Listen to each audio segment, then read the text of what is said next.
Hello everyone and welcome to Blood and Hematology YouTube channel. The first video of lymphoid neoplasms series is about a general overview of lymphoid neoplasms and definition, classification, and clinical and laboratory features of acute lymphoblastic leukemia.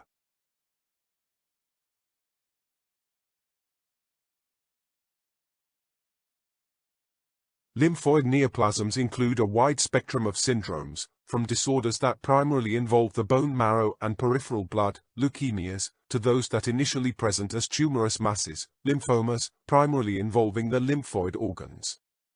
The neoplastic transformation or cell of origin may involve the common lymphoid progenitor cell, or more differentiated progenitors of the T, B, or natural killer cell lineage.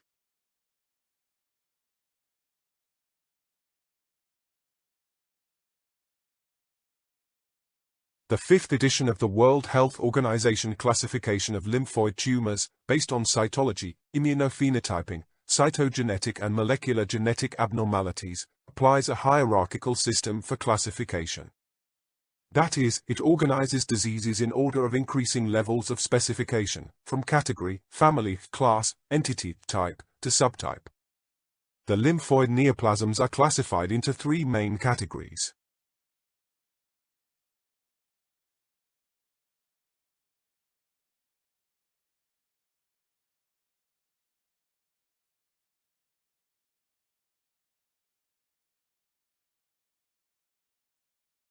Lymphoid neoplasms can be categorized according to the presence or absence of leukemia, as a key feature of a type of disease. A lymphoid leukemia is a neoplasm in which the predominant manifestations are in the blood and bone marrow, whereas the term lymphoma refers to a disease characterized by a neoplastic proliferation of cells of lymphoid origin in organs and tissues such as lymph nodes, spleen, thymus, and skin. Lymphoid neoplasms can also be categorized according to the immaturity of the cell. In some lymphoid neoplasms, the neoplastic cells are lymphoblasts, cells that are cytologically and immunophenotypically immature. If lymphoblasts are present in the bone marrow, with or without overspill into the blood, the condition is designated acute lymphoblastic leukemia. Primary infiltration of other lymphoid organs or tissues by lymphoblasts is designated lymphoblastic lymphoma. In other lymphoid neoplasms, the neoplastic cells are mature, and again a given condition is regarded as leukemia or lymphoma according to the usual manifestations of the disease. However, again there is overlap.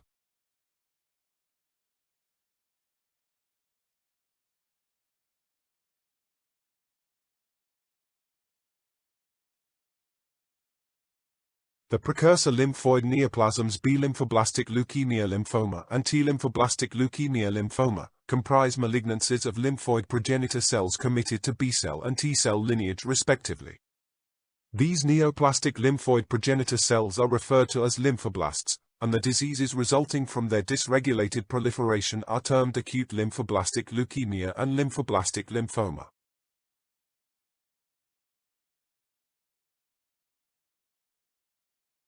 Acute lymphoblastic leukemia is the most common malignancy of childhood and adolescence.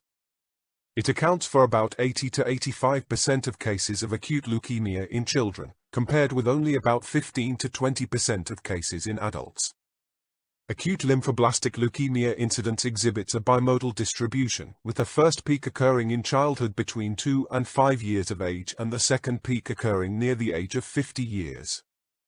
Some cases of acute lymphoblastic leukemia in infancy have their origin in utero. Fewer than 5% of cases have a predisposing cytogenetic or genetic abnormality, such as Down syndrome, Bloom syndrome, or ataxia telangiectasia.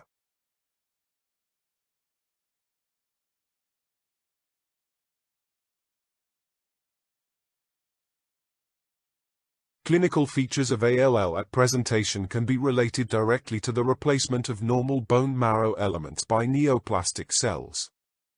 ALL develops in the bone marrow and invades the peripheral blood and other extramedullary sites. The infiltration of the hemopoietic parenchyma is often massive at the time of diagnosis and leads to a marked reduction of normal trilineage hemopoiesis. Pallor, weakness, and lassitude attributable to anemia are the most common presenting features, and bleeding in the form of petechial hemorrhage frequently accompanies thrombocytopenia. Bone pain is a common complaint, especially in children, and is related to massive marrow infiltration with leukemic cells. Fever is present in more than one-half of patients, but despite neutropenia, bacterial infection at diagnosis is not common. Tissue infiltration in the form of lymphadenopathy, splenomegaly and hepatomegaly, generally of moderate degree, are present in 50 to 80% of cases.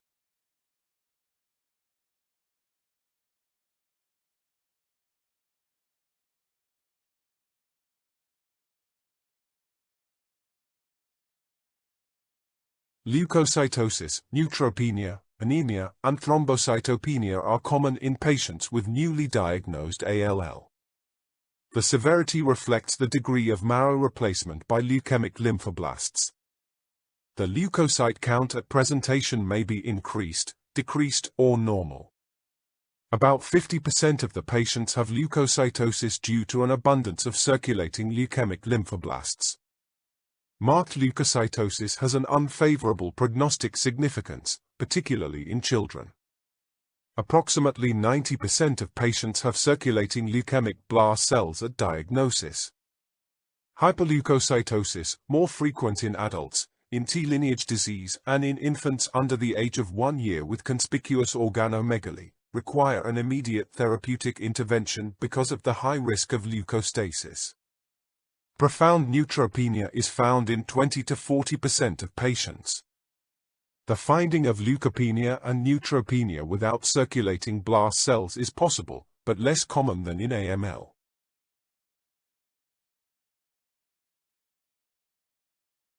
In addition to neutropenia, it is fairly common to recognize eosinophilia, even quite marked eosinophilia, sometimes with moderately dysplastic features such as nuclear hyposegmentation or cytoplasmic hypogranularity.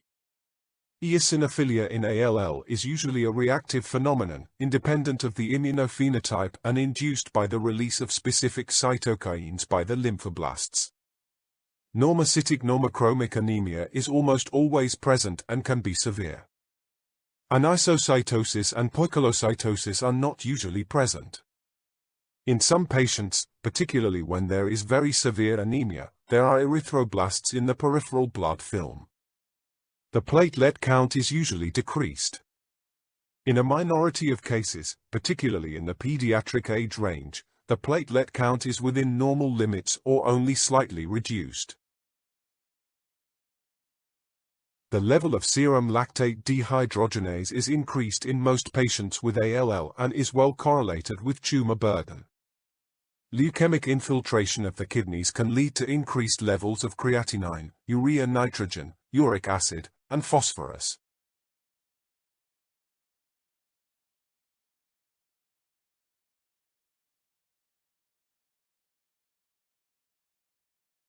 Bone marrow aspirates in ALL are generally hypercellular and almost always show a marked blastic infiltration, often more than 90%, with a clear reduction in the numbers of normal hemopoietic cells.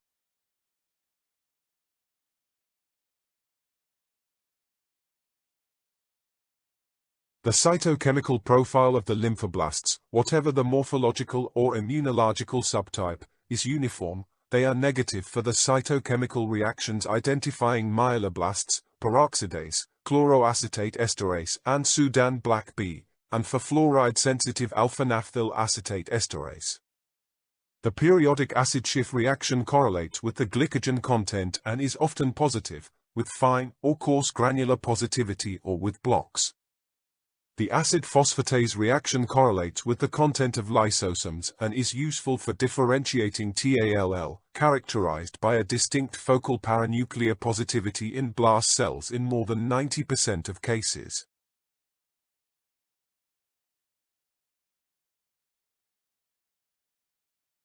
Lymphoblasts vary in size but fall into two morphologic types. The most common type seen is a small lymphoblast with scant blue cytoplasm, coarse chromatin, and indistinct nucleoli. The second type of lymphoblast is larger with prominent nucleoli and nuclear membrane irregularities.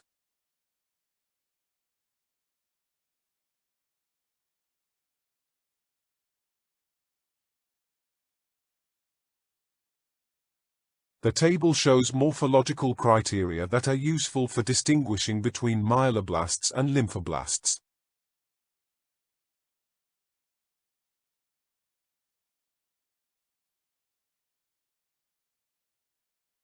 The FAB classification that was used commonly earlier assigned ALL to three cytological categories: L1, L2, and L3.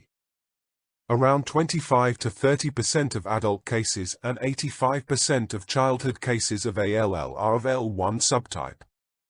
In L1 ALL, lymphoblasts are small to medium-sized, with high nucleocytoplasmic ratio, scanty cytoplasm, and mild to moderate basophilia, fairly regular nuclear shape, homogeneous chromatin, and small or inconspicuous nucleus.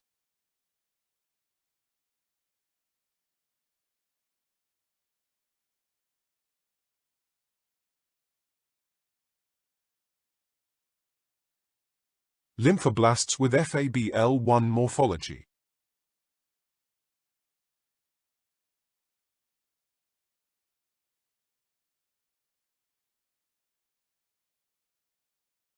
Around 70% of adult cases and 14% of childhood cases are of FAB-L2 subtype.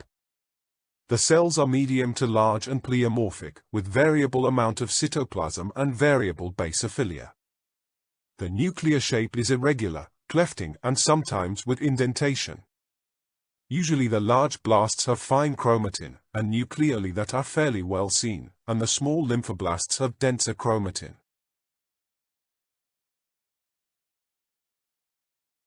Lymphoblasts with FAB-L2 morphology.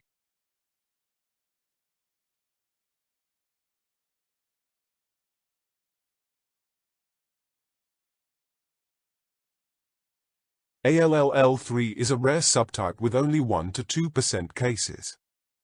In this type the cells are large and homogeneous with abundant and deeply basophilic cytoplasm, regular, oval or round nuclei, finely stippled and homogeneous chromatin, and prominent nucleoli. The most distinguishing feature is prominent cytoplasmic vacuolation overlying the nucleus. The mature B-cell ALL or L3 type is now classified as Burkitt's lymphoma leukemia.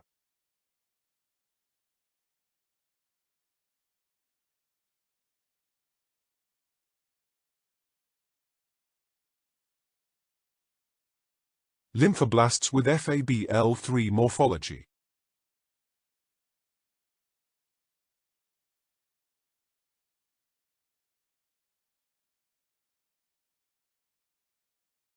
Morphological features of ALL subtypes are summarized in the table.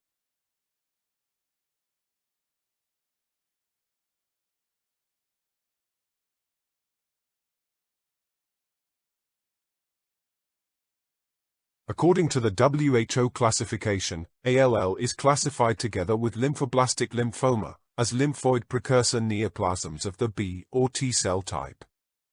Classification into subgroups is primarily based on cytogenetic and molecular genetic criteria.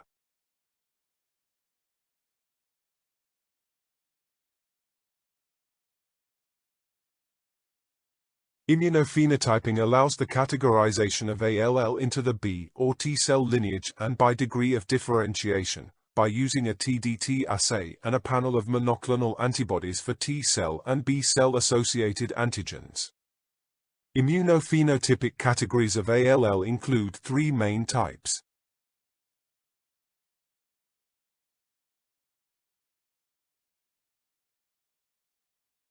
B-lineage ALL accounts for 75 to 80% of cases, and is defined as four differentiation stages: pro-B, common, pre-B, and mature B ALL. The crucial markers are CD19, CD22, and cytoplasmic CD79A. Classification of B precursor ALL by immunophenotype is summarized in the table.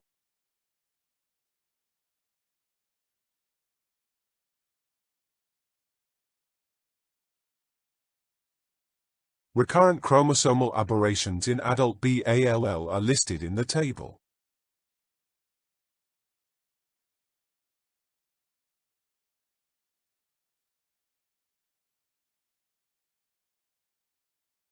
Common recurrent fusion genes and ploidy groups in B precursor ALL are shown in the tables.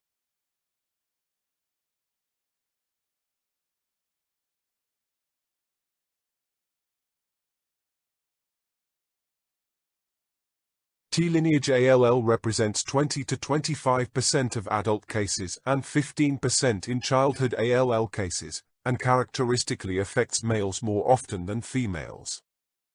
Crucial markers are cytoplasmic CD3 and surface CD7. T-ALL can be classified into pro-T, pre-T, cortical, mature T, and early T-cell precursor ALL subtypes.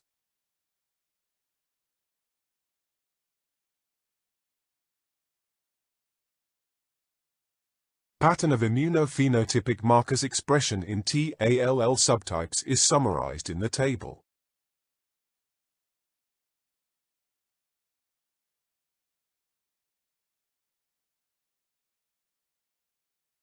T-ALL can be classified into molecular subgroups.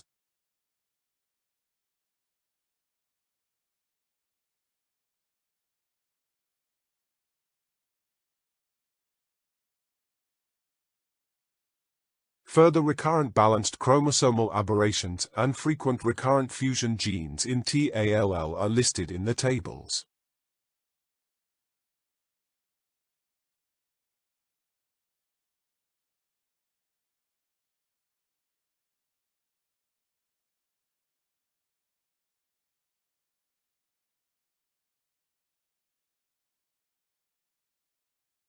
The CBC results and diagrammatic representation of the leukocyte differential count of a 12-year-old girl showed leukocytosis, neutropenia, anemia, thrombocytopenia, and 87% atypical lymphocytes suspect to neoplastic cells.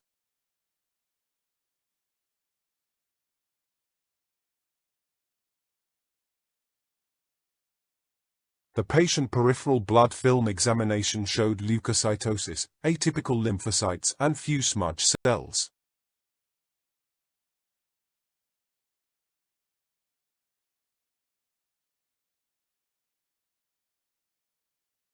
Composite image of the patient peripheral blood smear showing homogeneous population of small to medium-sized cells with a high nuclear to cytoplasmic ratio.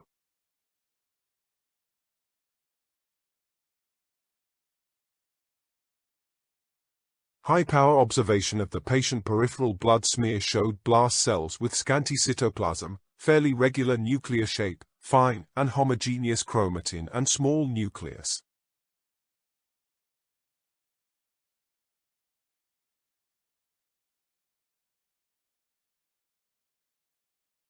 The patient mononuclear cells immunophenotyping was performed to determine the blast population lineage and differentiation stage.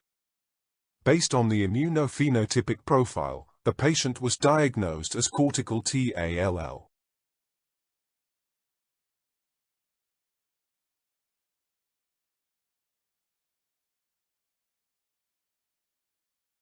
Thank you for watching this video.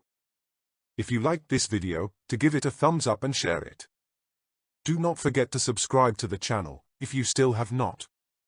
You can click on the bell to receive notifications whenever a new video is uploaded.